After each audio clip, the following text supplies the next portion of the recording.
और लापता बलोच तलबा की बाजियाबी का केस इस्लामाबाद हाईकोर्ट ने निगरान वज़ीर आज़म को आइंदा समात पर दोबारा तलब कर लिया। निगरान वज़ीर आज़म अदालत आने को अपनी तौहीन ना समझें, आइंदा समात पर कराची ना जाएं बल्कि अदालत आ जाएं। इसी पर बात करने के लिए मोहम्मद इमरान हमारे साथ मौजूद हैं। इमरान, बताइए आइंदा समात कब होगी? जी 28 फरवरी।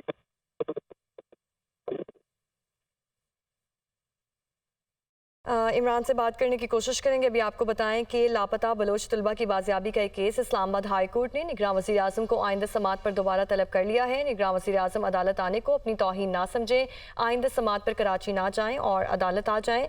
जस्टिस मोहसिन अख्तर कयानी ने यह कहा कि निगरान वज़ीर आज़म को इसलिए बुलाया था क्योंकि वो जवाबदेह हैं, यहाँ कोई कानून से बालतर नहीं है। इसी पर बात करने के लिए मोहम्मद इमरान हमारे साथ मौजूद हैं। इमरान, क्या तफसीलात हैं?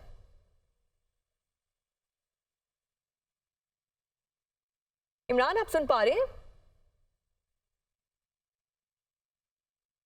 अभी आपको बताएं कि जस्टिस मोहसिन अख्तर कयानी ने इस्तफसार किया कि लापता 12 तलबा अभी बाज़याब नहीं हुए हैं और अटॉर्नी जनरल ने कहा कि मेरी मालूमात के मुताबिक 8 तलबा अभी बाज़याब नहीं हुए हैं।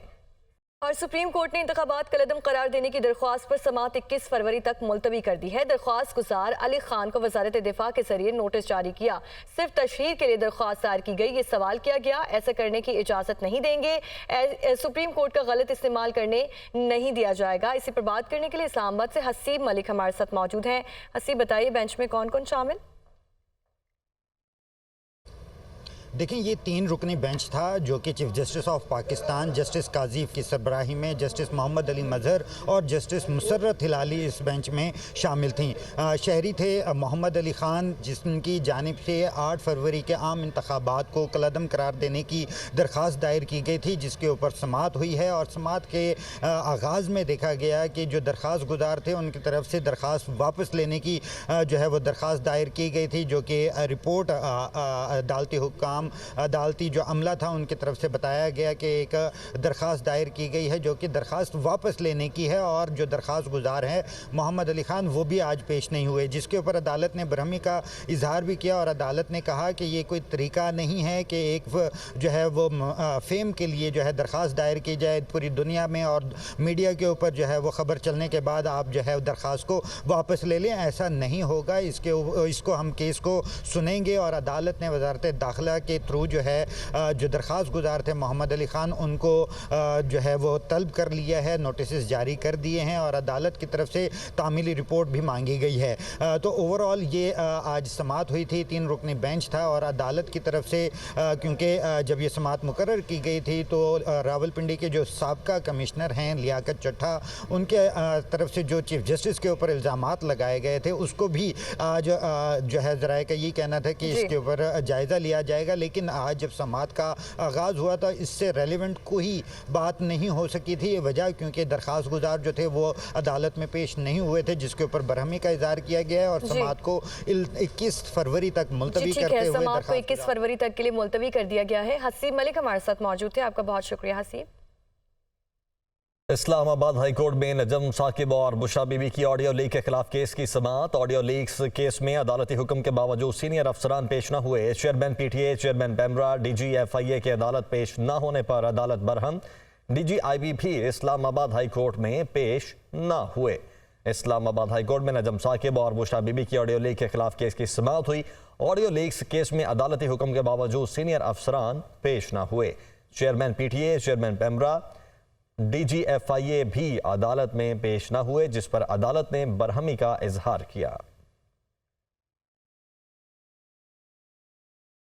आगे बढ़ते हैं। इस बात के मैदानी इलाकों में बारिश और पहाड़ों पर बर्फबारी दूसरे रोज भी जारी है। बारिश और बर्फबारी से मौसम सर्द हो गया है। सबात में मौसम की ताज़ा तरीन सूरत हाल क्या है, ये जानने के लिए सबात से हमारे साथ सलीम अतर मौजूद हैं। सलीम, बताइएगा क्या मनाजिर देख रहे हैं आप यहाँ पर? दूसरे रोज़ भी सवात की मैदानी इलाकों में बारिश जबकि पहाड़ी और बालाई इलाकों में बर्फबारी का सिलसिला जारी है। इस वक्त भी सवात की मैदानी इलाकों जिनमें मिंगोरा, मट्टा, कबल ख़ास और जो ख्वाजा खेला और बरीकोट के मैदानी और दीही इलाके हैं, यहाँ पर जो है बारिश हो रही है। जबकि बालाई और सयाहती पहाड़ी इलाकों जिनमें कालाम, महोडन, गबिन जबा और मालम जबा की सयाहती इलाके और मकामात शामिल है, यहाँ पर जो है बर्फबारी का सिलसिला जारी है। जो मकामी इंतज़ामिया है उनके मुताबिक इन सयाहती और बालाई और पहाड़ी इलाकों के तमाम रास्ते खुले हैं और अगर सयाह इन इलाकों में बर्फबारी से लुत्फ़अंदोज़ होने के लिए आना चाहते हैं तो वो आसानी के साथ आ जा सकते हैं। महकमे मौसमियात के मुताबिक जो हालिया बारिश और पहाड़ों पर बर्फबारी का सिलसिला है आज रात तक जो है जारी रहने का इम्कान है और परसों जो है मतला साफ होगा। तो सवाद से रुख करते हैं शहर का। शहर लाहौर का मौसम भी खुशगवार है, ठंडी हवाएं चलने का सिलसिला जारी है और आसमान पर बादलों का बसेरा है। मौसम का हाल बताने वालों के मुताबिक शहर में आज वक्फे से बारिश बरसने का सिलसिला जारी रहेगा। मजीद बता रही हैं सामिया सईद। बागों के शहर लाहौर में गुज़िश्ता रात से ही वक्फे से बारिश बरसने का सिलसिला जारी है। मौसम खुशगवार हो गया, ठंडी ठंडी हवाएं जो हैं वो चल रही हैं और सर्दी की शिद्दत में भी आज इजाफा ही रिकॉर्ड किया जा रहा है।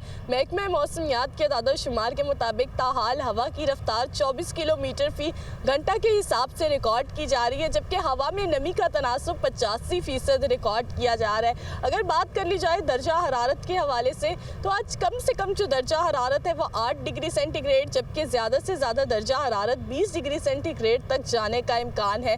अलबत्ता शहर लाहौर का मौजूदा दर्जा हरारत 16 डिग्री सेंटीग्रेड रिकॉर्ड किया जा रहा है। महकमा मौसमियात की जानिब से यही कहा जा रहा है कि आज शहर लाहौर का मौसम खुशगवार रहेगा। वक्फे से बारिश बरसने का जो सिलसिला है वो इसी तरह ही जारी रहेगा। जी अहम खबर शामिल करें। साबिक कमिश्नर रावलपिंडी के इल्जामात, इलेक्शन कमीशन की तहकीकाती कमेटी ने काम का आगाज कर दिया। ज़राए के मुताबिक कमेटी ने लियाकत अली चट्टा की प्रेस कॉन्फ्रेंस की ट्रांसक्रिप्ट के लिए पैमरा को खत लिख दिया। रावलपिंडी डिवीजन के डिस्ट्रिक्ट रिटर्निंग अफसरान का बयान कलमबंद कराने का सिलसिला भी शुरू। डिस्ट्रिक्ट रिटर्निंग अफसर मरी ने अपना बयान कलमबंद कर दिया है। डिस्ट्रिक्ट इन सेशन जज नासिर जावेद राना, जज एहतसाब अदालत इस्लामाबाद तैनात। वजारत कानून और इंसाफ ने नोटिफिकेशन भी जारी कर दिया। ग्रेड 21 के जज नासिर जावेद राना की तैनाती 3 साल के डेप्यूटेशन पर की गई है। नासिर जावेद राना 23 जनवरी 2027 तक बतौर जज एहतसाब अदालत नंबर 1 खिदमत सर अंजाम देंगे। आपको बताएं कि डिस्ट्रिक्ट इन सेशन जज नासिर जावेद राना जज एहतसाब अदालत इस्लामाबाद तैनात हो चुके हैं और नोटिफिकेशन भी जारी कर दिया गया है। Welcome back. साबिक कमिश्नर रावलपिंडी के इल्जामात, इंक्वायरी कमेटी का इजलास जारी। इजलास में DROs के बयानात कलमबंद किए जा रहे हैं। ज़राए के मुताबिक अब तक तमाम DROs ने साबिक कमिश्नर रावलपिंडी के इल्जामात की नफी कर दी है।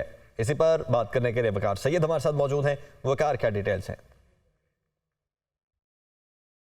जी बिल्कुल, जो साबिक कमिश्नर रावलपिंडी हैं लियाकत चट्टा, उनके इल्ज़ामात पर इलेक्शन कमीशन की जो इंक्वायरी कमेटी का बाज़ाब्ता तौर पर पहला इजलास जो है वो आज हो रहा है और इस वक्त जो एडिशनल डायरेक्टर जनरल लॉ हैं खुरम शहजाद, वो इस वक्त जो DROs हैं 6 उनके बयानात जो है वो कलम बंद कर रहे हैं, जबकि उनके बयानात उनकी जानिब से तहरीरी तौर पर भी इलेक्शन कमीशन को जो है वो एक नोट फराम किया है। ताम जो हमारे ज़राए हैं वो ये बता रहे हैं कि 6 DROs ने इस वक्त तक जो है वो साबिक कमिश्नर के इल्ज़ामात की जो है वो नफ़ी की है, जबकि उन्होंने अपना वही मौक़िफ़ दोहराया है जो कि आज से 2 रात कबल जब प्रेस कॉन्फ्रेंस वाला मौक़िफ़ दोहराया है, जबकि इंक्वायरी कमेटी ने जो चेयरमैन पैमरा को भी ख़त लिख दिया है और उसमें जो साबिक कमिश्नर रावलपिंडी है उनके जो प्रेस कॉन्फ्रेंस थी उसका ट्रांसक्रिप्ट जो है मांगा गया है, उनको इससे टैली किया जाएगा और उसके मुताबिक इलेक्शन कमीशन की जो इंक्वायरी कमेटी है आज ये DRO को सुनेगी, इनके बयानात को भी रिपोर्ट का हिस्सा बनाया जाएगा और ज़राए ये कह रहे हैं कि कल रिटर्निंग अफसरान को जो है वो तफसीलन सुना जाएगा,